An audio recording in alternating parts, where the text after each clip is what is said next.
স্বামী রোশন সিং এর সঙ্গে কয়েক বছর ধরে আলাদা থাকছিলেন অভিনেত্রী শ্রাবন্তী চ্যাটার্জি। স্ত্রীর সঙ্গে পুনরায় সংসার করার জন্য মামলাও দায়ের করেন রোশন, কিন্তু তাতে সায় না দিয়ে বিয়ে বিচ্ছেদ চেয়ে আদালতে মামলা করেন শ্রাবন্তী।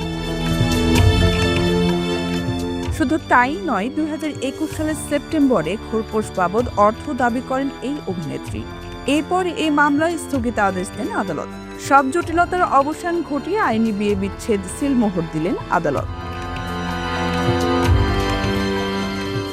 বিবাহ বিচ্ছেদের তথ্য নিশ্চিত করেন রোশন সিং।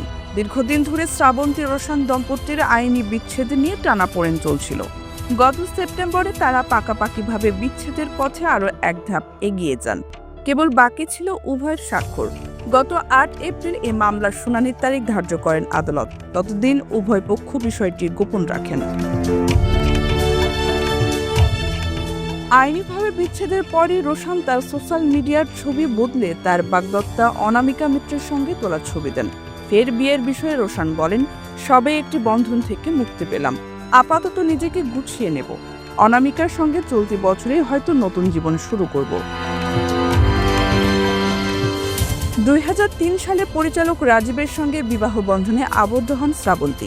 এই দম্পতির সন্তান অভিমন্যু। রাজীবের সঙ্গে ছাড়াছাড়ির পর প্রেমিক কৃষাণ বিরাজকে বিয়ে করেন এই অভিনেত্রী। 2016 সালের জুলাই শ্রাবন্তী ও কৃষাণের রেজিস্ট্রি হয়, কিন্তু বছর পেরোতে বিবাহ বিচ্ছেদের কথা জানান শ্রাবন্তী। 2019 সালে রোশনের সঙ্গে বিবাহ বন্ধনে আবদ্ধ হন তিনি। এবার সেই বন্ধন ছিন্ন হলো। পরপর 3 জনের সাথে বিচ্ছেদের পর শ্রাবন্তীর চতুর্থ স্বামী কে হয়, সেটাই এখন দেখার বিষয়।